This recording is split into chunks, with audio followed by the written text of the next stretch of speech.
মিতু ছিল খুব মোটা একটা মেয়ে, অফিসে গেলেই সবাই তাকে দেখে হাসতো। বাড়িতে এলেও তার মা সব সময় বকা দিত।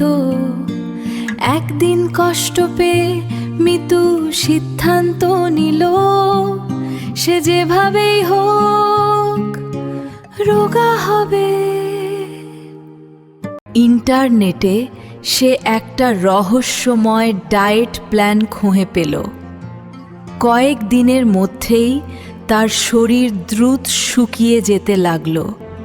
কিন্তু এক রাতে আয়নার সামনে দাঁড়িয়ে মিতু যা দেখল তা দেখে সে ভয়ে চিৎকার করে উঠল। আয়নায় তার মুখটা ঠিক কঙ্কালের মতো দেখাচ্ছিল। এরপর কি হবে জানতে পার্ট 2 দেখো। লাইক, ফলো আর কমেন্ট করতে ভুলবে না।